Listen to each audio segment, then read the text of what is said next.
Hi Fire Signs, Aries Leo and Sagittarius. Welcome po sa ating channel.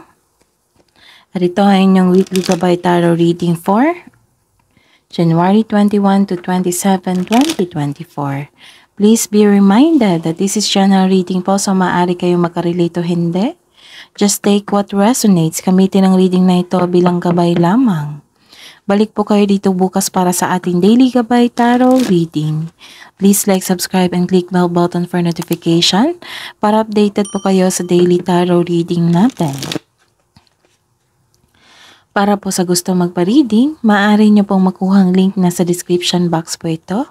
Message nyo lang po ako sa messenger. Maraming salamat po.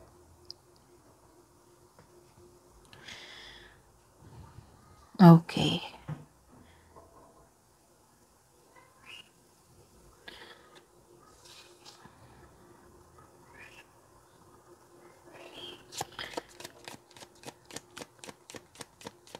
Spirits guys, ano po ang ganap sa week na ito from January 21 to 27, 2024 para po kay Aries, Leo, and Sagittarius. Okay, makatanggap kayo ng wisdom message. Pwedeng galing ito sa elders po, like for example sa mga parents nyo, lolo at lola nyo, yung mga nakakatanda. Okay? Matured person po, nagbigay sa inyo ng wisdom message. Okay. This is purity. Maaari din malapit na kaibigan sa inyo na nagbigay ng wisdom message sa inyo. Nagbigay ng payo. Ano po ang ganap sa week na ito para kay Aries, Leo, and Sagittarius?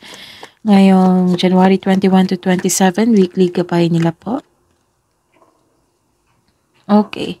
Hindi lang wisdom message yan. Nakikita ko rin nagbigay ito ng solusyon. May solusyon na po sa inyong problema. Conclusion.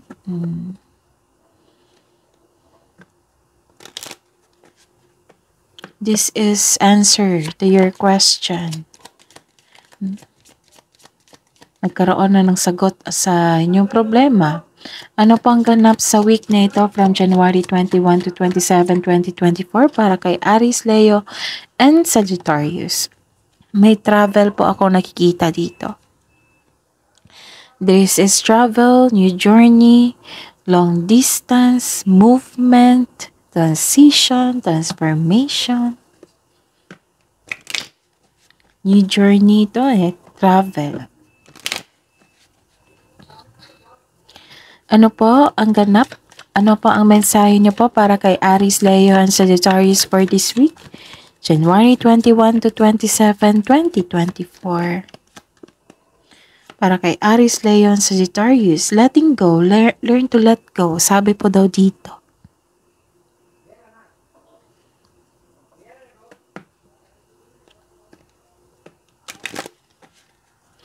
Ano po ang mensahe?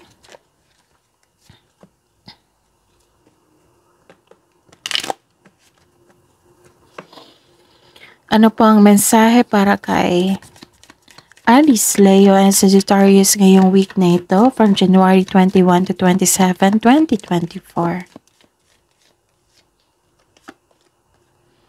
Follow your intuition. Sabi po daw dito. Oo, sabi po dito, follow your intuition.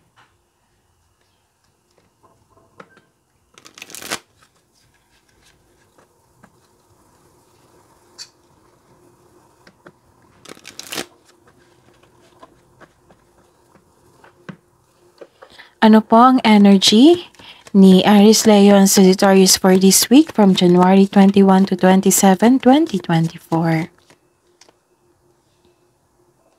Clarification of this card po.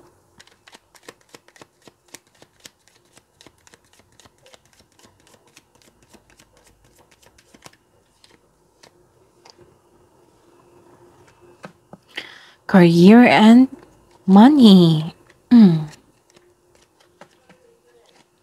Career and money. Career and money ni Aries, Leo, and Sagittarius. Clarification of this card po.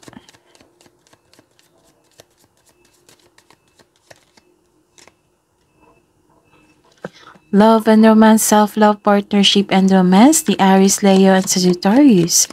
Ngayong week na ito, from January 21 to 27, 2024. Pasensya na po sa ingay.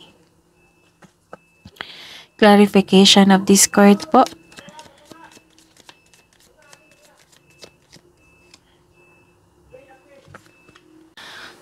Arrange na po natin. Arrange muna natin.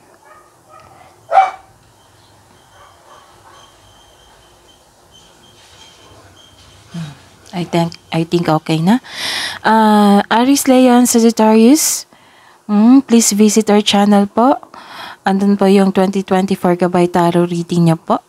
12 months po iyon, na upload na po yon last month. May bagong upload po tayo regarding po sa inyong first quarter, January, February, March 2024 and February 2024 nyo po na reading for this year. Okay. So, tatlo lang po yung i-check nyo ha. Yung hindi pa nakapanood. 2024 Gabay Tarot reading uploaded last month. And bagong upload po na first quarter, January, February, March 2024 and February 2024 para po kay separated video po yan. Para po kay Aries, Leo, and Sagittarius. Okay? So, maraming salamat po sa patuloy na tiwala at suporta sa ating channel at sa mga nag-like at subscribe at sa mga nag-share po. Maraming salamat. Ngayong week na ito, okay. Ngayong week na ito from January 21 to 27, 2024 para po kay Aries, Leo, and Sagittarius. Sabi po ng card dito na wag po daw mag-say yes ng yes. Wag magtanggap ng tanggap sa mga gawain na hindi naman akma sa inyong schedule. Kasi nakikita ko dito na burn out po kayo sa sobrang dami ng gawain, sa sobrang dami ng anong tawag nito? Responsibilidad ninyo. Pwede din itong marami kayong customer and clients ngayon na nagkaroon ng busy kayo. Okay? So, ayun. Sabi po ng card na be confident po sa week na ito. Be confident, be courage.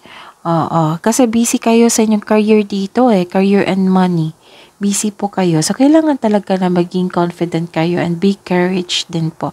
Maging handa po. Maging handa po kayo kasi naman nakikita ko talaga dito na you are busy.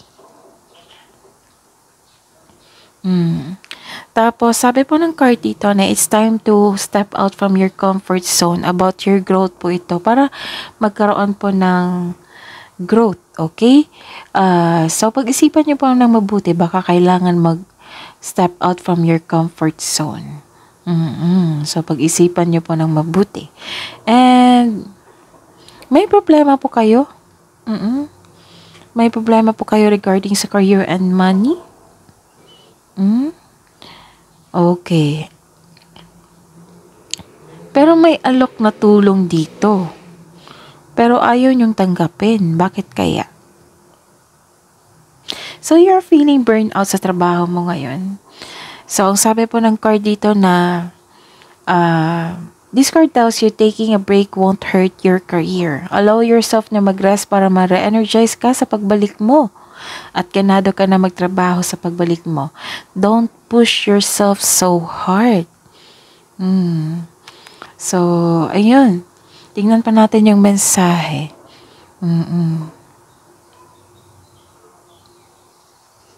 Okay.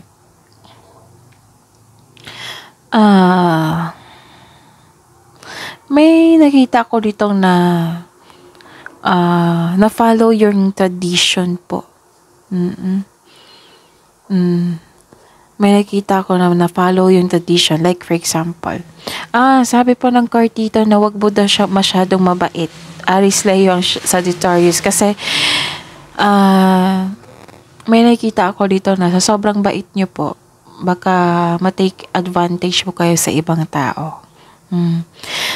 Posible rin na may tradisyon na masusunod, like for example, pamamanikan, kasal, pag-level up. Like for example, mag-take kayo ng masteral or board exam. Ayun.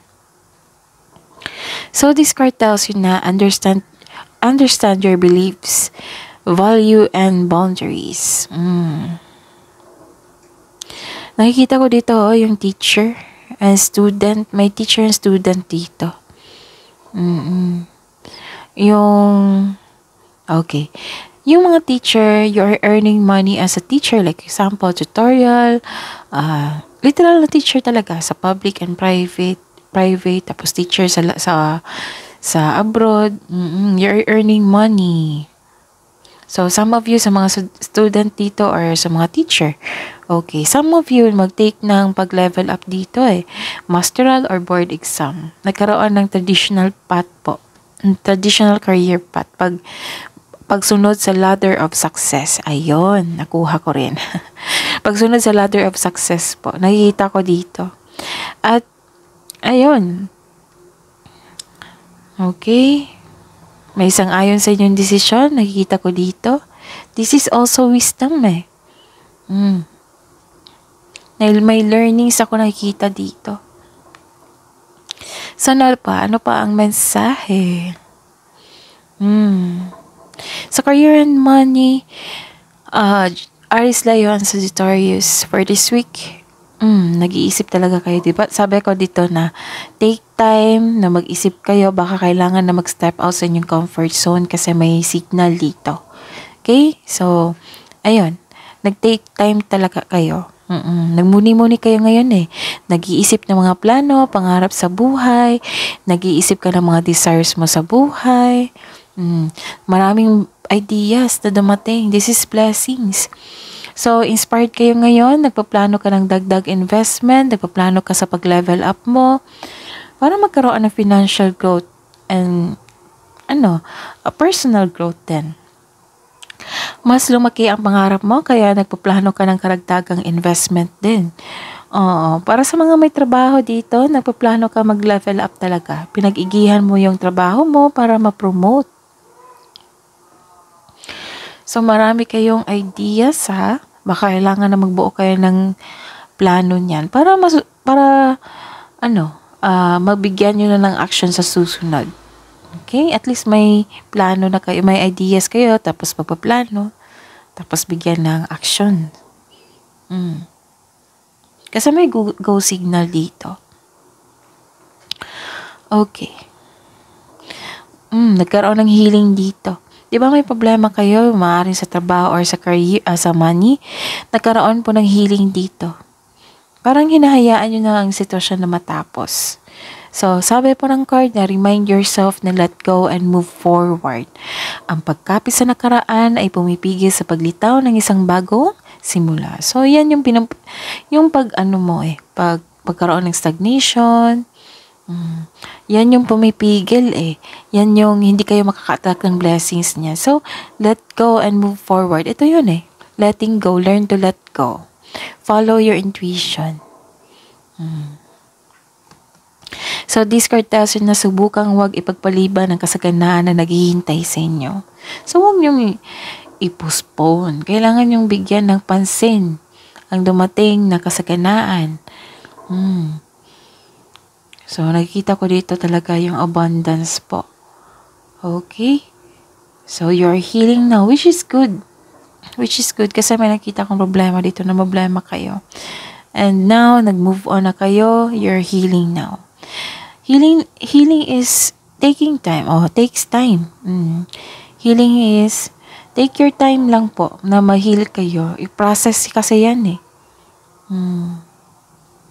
Ano pa ang mensahe? Ayun.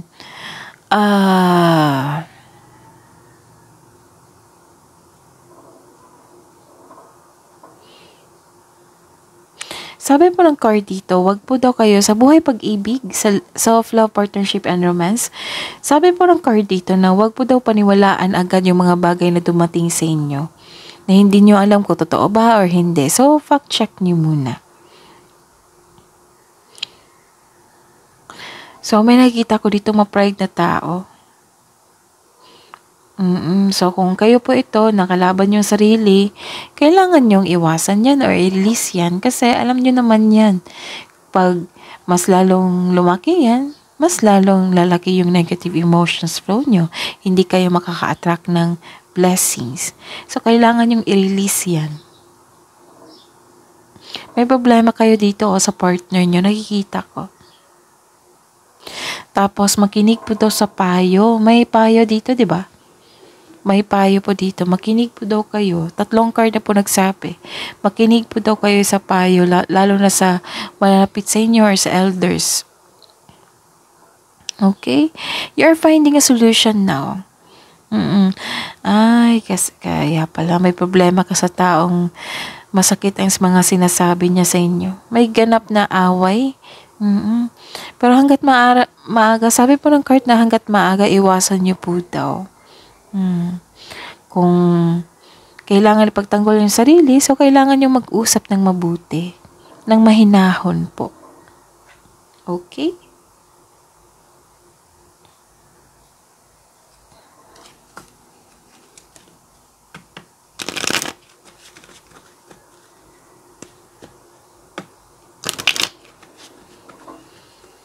May abundance ako nakita dito after healing.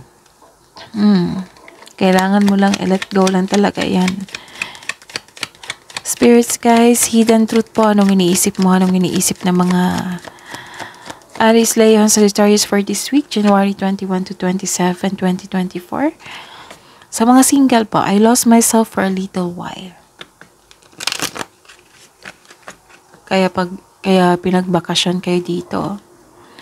Oo, kailangan nyo magbakasyon or mag-vacation leave or staycation sa bahay para makapag-isip ng mabuti. Hidden truth, anong iniisip mo? Anong iniisip ng mga Aries, Leo, Sagittarius for this week? Para sa buhay mag-asawa sa mga may relasyon? Finding out the truth crushed me.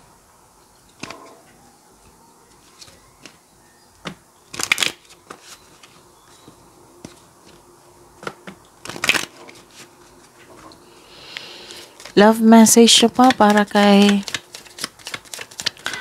Aries, Leo, Sagittarius para sa mga single for this week po, January 21 to 27. Listen and learn.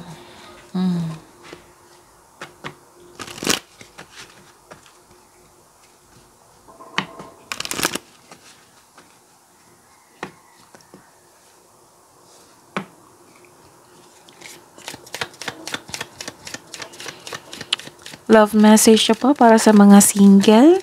Aries, Leo, Sagittarius for this week. Paakyat na kayo. Open the door to a higher dimension. So, I believe mag-move out talaga kayo sa inyong comfort zone. Mag-step out.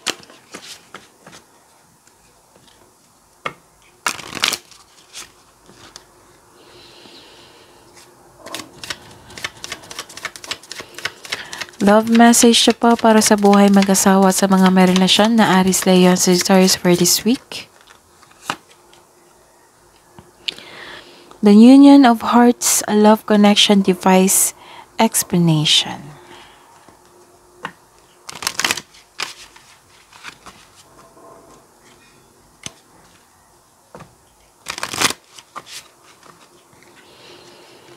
Love message pa para sa buhay mag-asawa sa mga may relasyon for this week, January 21 to 27, 2024. Spend quality time together, listen and talk to each other.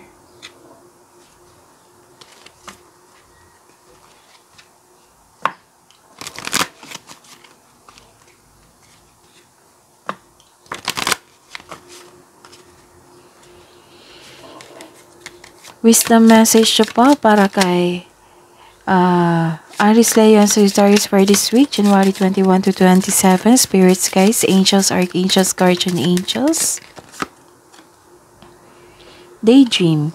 You will more easily hear and receive our messages if you Daydream regularly. Oh, relax and open your mind to receiving without directing your thoughts. Just notice any feelings, visions, or ideas as if you were watching a movie. This is the set of creativity. May blessing of creativity dito.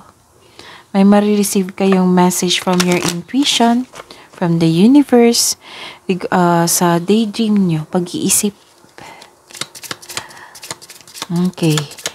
Wisdom message para po kay Aries, Leo, Sagittarius for this week. Spirits, guys, angels, archangels, guardian angels. New partner. Wow. A chance meeting is no mistake. It is divinely guided po. And pay careful attention to new people we send into your life. You will recognize them by your sense of familiarity, comfort, and safety. So, may darating na new partner. Excuse me.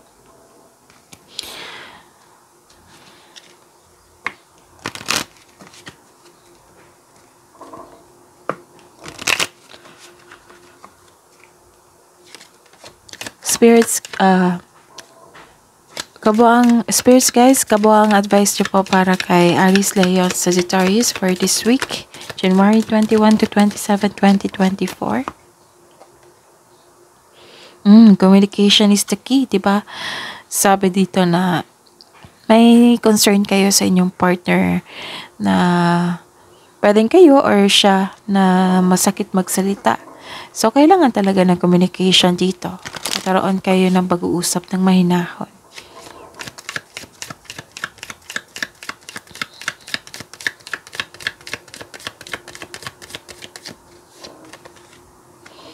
Show the world the real you.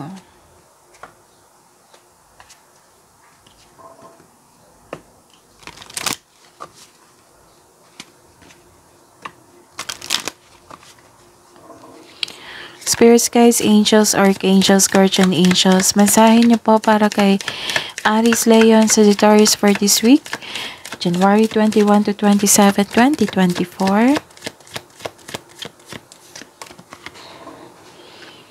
Okay.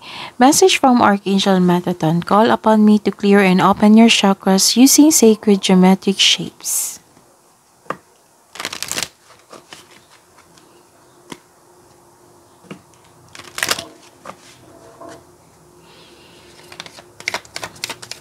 Spirits, guys, angels, archangels, guardian angels, mensahe niyo pa para kay Aries, Leo, and Sagittarius for this week, January 21 to 27, 2024. Sabi po ni Archangel Michael, I am protecting you against lower energies and guarding you, your loved ones, and home. Sabi po ni Archangel Michael, you are safe. That is your reading po, Aries, Leo, and Sagittarius for this week, January 21 to 27, 2024. Again, maraming salamat po sa patuloy na suporta at tiwala sa ating channel at sa mga nag-like and subscribe po. Maraming salamat po. Please like, subscribe, and click bell button for notification para updated po kayo sa daily tarot reading natin. Maraming salamat po.